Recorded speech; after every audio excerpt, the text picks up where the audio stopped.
मुसलमानों को दरगाह के सामने खड़े रखकर मारती है पुलिस। तो यहाँ पर बीजेपी के जो अल्पसंख्यक के आप नेता है वो बोले नदारत है, लोगों में काफी नाराजगी आपको लेकर भी। आपके बीजेपी की पार्टी की एक काउंसिलर हैं, उनके घर को पुलिस ने दरवाजा तोड़ा, अंदर घुसी पुलिस, सारे सीसीटीवी कैमरे तोड़ दिए। ये गुजरात के हालात हैं। गुजरात में पिछले 20 साल से कर्फ्यू नहीं लगा, ये भी गुजरात के हालात हैं। गुजरात की जो वृद्धि दर है, हर समाज के लोग कितनी तरक्की कर रहे हैं, वो भी गुजरात के हालात हैं। ये सब चीजें ठीक है, लेकिन सिक्योरिटी जो मैं आपको बता रहा हूँ, उत्तराखंड के अंदर भी यही हुआ। उत्तरकाशी में बीजेपी के अल्पसंख्यक मोर्चा के नेता को घर छोड़कर भागना पड़ा। उत्तराखंड आप भी नहीं, मैं भी नहीं गया हूँ, किसी को चीज की खबर क्या स्थानिक तरीके पे क्या हो आपको नहीं मालूम होगा। पोरबंदर के जो मुस्लिम मछुआरे थे उन पर पाबंदी लगाई गई, उनको जीटी का इंतजाम करके नहीं दिया गया, जबकि खारवा समाज जो कि हिंदू समाज के लोग हैं उनके मकान नहीं तोड़े गए। तो यानी खतरा सिर्फ मुसलमानों से ही लगता है सरकार को भी। आप देख रहे हैं देश लाइव, देश की आवाज।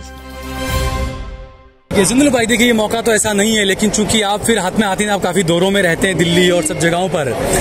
गुजरात के अंदर लगातार द्वारका से लेकर पोरबंदर और हर जगह जूनागढ़ मज़ारों को तोड़ा जाने के नोटिस दिए गए, बुलडोजर चलाने के नोटिस दिए गए। 200 साल पुराने मज़ार, फिर उसके बाद में मुसलमानों को दरगाह के सामने खड़े रखकर मारती है पुलिस। तो यहाँ पर बीजेपी के जो अल्पसंख्यक के आप नेता है वो बोले नदारत है, लोगों में काफी नाराजगी आपको लेकर भी। जहाँ भी जिस तरीके से बात होती है, जहाँ रजुआत करने की बात होती है, गुजरात माइनॉरिटी मोर्चा हर तरह से रजुआत करता है, हर बात भी सुनी जाती है। आपको याद होगा जब अभी ये ताजिया कमेटी की बात थी, या कोई भी कहीं भी बात होती है, पुराना दरगाह की बात थी, या कहीं पर भी कुछ बात होती है जो हम अगर अपने तरीके से लीगल है और कहीं कुछ ऐसा हो रहा है तो उस चीज़ का ध्यान दिया जाता है। लेकिन ये जो भी डिमोलिशन का बात है तो वहाँ की जो लोकल स्थानिक है, वहाँ किस विचार पे हो रहा है, वहाँ स्थानिक की क्या जरूरत है, वहाँ डेवलपमेंट में क्या जरूरत है, तो वहाँ के स्थानिक तरीके से उस चीज़ को देखा जाता है। लेकिन वहाँ के लोग तो कहते हैं कि बीजेपी के कोई अल्पसंख्यक नेता कोई आते ही नहीं है। अभी जो मौजूदा जो हुआ जूनागढ़ में, आपके बीजेपी की पार्टी की एक काउंसिलर हैं, उनके घर को पुलिस ने दरवाजा तोड़ा, अंदर घुसी पुलिस, सारे सीसीटीवी कैमरे तोड़ दिए। ये गुजरात के हालात हैं। गुजरात में पिछले 20 साल से कर्फ्यू नहीं लगा, ये भी गुजरात के हालात हैं। गुजरात की जो वृद्धि दर है, हर समाज के लोग कितनी तरक्की कर रहे हैं, वो भी गुजरात के हालात हैं। जहाँ 6.5 करोड़ पब्लिक रहती है, जहाँ इतने बड़े हमारे वजीर आजम सबके साथ सबके विकास को लेकर सबके हर योजना के अंदर, आप योजना के ऊपर आई ना, योजना में कहीं भी किसी योजना में, आज कोरोना के अंदर वैक्सीनेशन हुआ, आज 250 आज 200 करोड़ लोगों को वैक्सीनेशन दिया गया। कहीं एक भी घर मुस्लिम घर बाकायदा रखा गया? कोई भी आज 80 लाख लोगों को अनाज दिया गया। किसी भी IMF योजना के तहत किसी भी अनाज में सब रखा गया कि मुस्लिम में इसको अनाज नहीं मिलेगा? कोई भी केंद्र सरकार या राज्य सरकार योजना, माँ आयुष्मान कार्ड है, आयुष्मान कार्ड जब हमको मिलता है तो उसमें ऐसा कि आप मुस्लिम को आयुष्मान कार्ड नहीं मिलेगा। आप चलिए मेरे साथ में, मैं आपको लेकर चलता हूँ, सिविल में लेकर चलता हूँ, LG में लेकर चलता हूँ। ये सब चीजें ठीक है, लेकिन सिक्योरिटी जो मैं आपको बता रहा हूँ, उत्तराखंड के अंदर भी यही हुआ। उत्तरकाशी में बीजेपी के अल्पसंख्यक मोर्चा के नेता को घर छोड़कर भागना पड़ा। उत्तराखंड आप भी नहीं, मैं भी नहीं गया हूँ, किसी को चीज की खबर क्या स्थानिक तरीके पे क्या हो आपको नहीं मालूम होगा। मैं बात कर रहा हूँ, आप जो बात कर रहे हो भेदभाव केंद्र सरकार और राज्य सरकार में भेदभाव नहीं है। कोई भी योजना जब बनती है, उस योजना में कोई भी कहीं भी किसी तरीके से बाकायदा नहीं रखा जाता है। उसका रीजन है कि आप कहीं मेरे साथ में चलिए, मैं आपको दौरा कराता हूँ कि एक माँ आयुष्मान कार्ड की खाली बात कर लीजिए। आप जब जिसका ऑपरेशन होता है उसका उस दर्द से पूछे कि 5 लाख मोदी जी का फोटो देख के मोदी जी को भगवान मानता है, मोदी जी को अल्लाह मांग के अल्लाह की दुआ करता है कि अल्लाह के दरबार मोदी जी को अल्लाह सलामत रखे। आज 14 साल से उन्होंने गुजरात पर राज करा, 10 साल से केंद्र में राज कर रहे हैं। आने वाले 2024 की भी लोग दुआ करते हैं कि ऐसा जो पीएम हमको जो दिया है, अमेरिका पूरे। तो फिर गुजरात इतना अच्छा है तो इतनी बेरोजगारी क्यों है यहाँ पर? 50,000 महिलाएं गायब हो गई, कोई अता पता ही नहीं है। नहीं, कहीं बेरोजगारी नहीं है, बट देखिए हर तरह से गुजरात में रोजगार का पूरा इतने मेले लग रहे हैं। अभी रोजगार मिला हुआ है, मोड़ना चाहते हैं इन खबरों से, ऐसा लग रहा है। ऐसा नहीं, अभी रोजगार मिला, हमने भर्ती मिला शुरू करा, इतनी जो है भर्ती निकल रही है।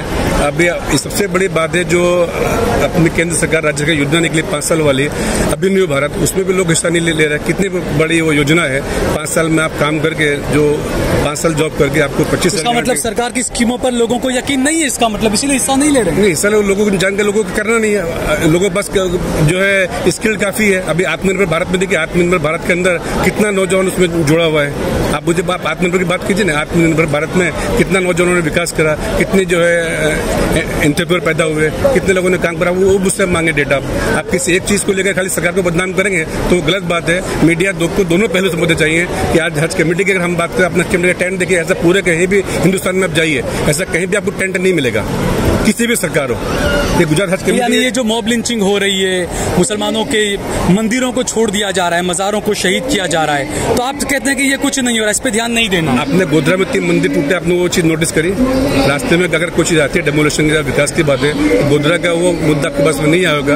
कहीं अगर एक चीज आपके पास में आ रही है, उसका स्थानिक वजह हो सकती है, उसी चीज को लेकर मीडिया अपनी बात करती है। तो बात स्थानिक में तो द्वारका से लेकर जूनागढ़ हर जगह की मैं तो बात कर रहा हूं। मैं भी आपको हर जगह बात कर रहा हूँ कि विकास को लेकर कहीं कुछ चीज आ रही है, तो हमको हमारे कागज, हमको हमारी जरूरत है, उसको हमको कंप्लीट रखना पड़ेगा, हमको वक्त पर जागना पड़ेगा, हमको सरकार के कांटेक्ट में रहना पड़ेगा। हम अगर सोते रहेंगे तो खोते रहेंगे।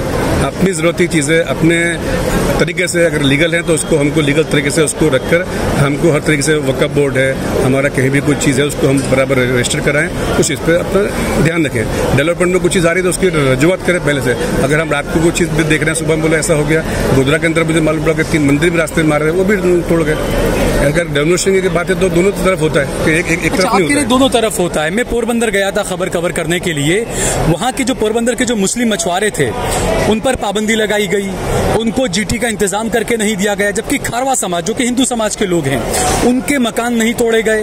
तो यानी खतरा सिर्फ मुसलमानों से ही लगता है सरकार को भी। मैं खुद अभी ये जो बिपोर जोड़ा के अंदर कच्छ भुज था, 4 दिन के वहाँ पर मैं ड्यूटी पे लगी हुई थी, हर जगह पर पूरे इंतजाम थे।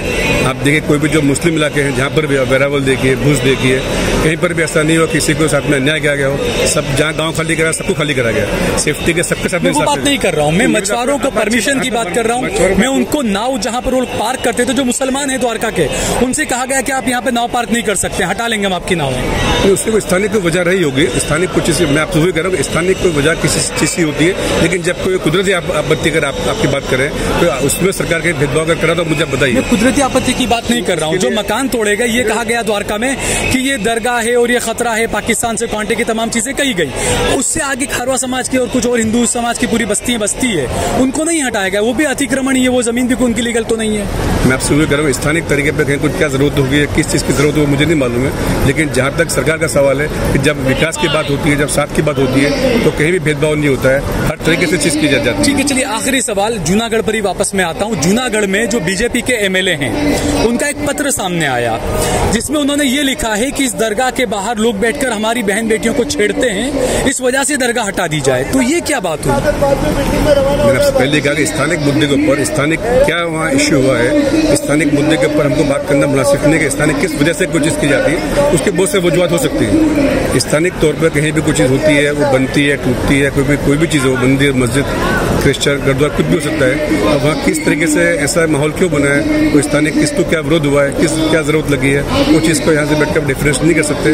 बट मैं इतना कह सकता हूँ कि सबका साथ सबके विकास की सरकार है, और गुजरात या पूरे हिंदुस्तान के अंदर जो मोदी सरकार काम कर रही है बहुत अच्छी तरीके से काम कर रही है। हज कमेटी ले लो, कहीं कोई भी चीज ले लो, आज यहाँ एक दिन के अंदर अगर 2-2 हज़ार हाजी जाते हैं और उनको इंतजाम तरीके से होता है। आप किसी हाजी से पूछे उनको कितना अच्छा इंतजाम हुआ है, उनको वहाँ पर अंदर एयरपोर्ट पर क्या खिदमत मिली है, वो चीज़ पर भी आप ध्यान करें। कोई अगर एक चीज़ को लेकर अगर आप उसको मुद्दा बनाएंगे तो मैं तो मुद्दे नहीं बना रहा हूँ। हाजियों ने खुद ने शिकायतें की, हमारे चैनल में अक्सर वीडियो दिखा रहे हैं। मैंने खुद ने हाजियों से बात की, अभी मैं हाजी से मिलकर भी आया तो मैंने बताया कि 12-1 बजे से पड़े हुए थे, वो 9 बजे उनके पास में डॉक्टर आए। जो मिलोगे बाहर जो हाजी को छोड़ने लोग आए होंगे। नहीं, हाजी साहब खुद यहाँ पर आप जाइए बगल वाले पिंडाल में, हाजी साहब खुद हैं जो 1 बजे से बीमार हैं, 9 बजे डॉक्टर उनके पास पहुँचता है।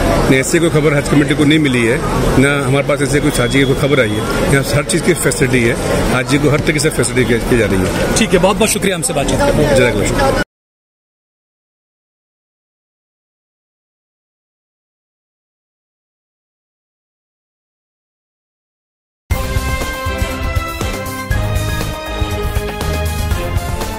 देश और दुनिया की तमाम छोटी और बड़ी खबरों के लिए हमारे चैनल को सब्सक्राइब करना न भूलें और बेल का बटन जरूर दबाएं।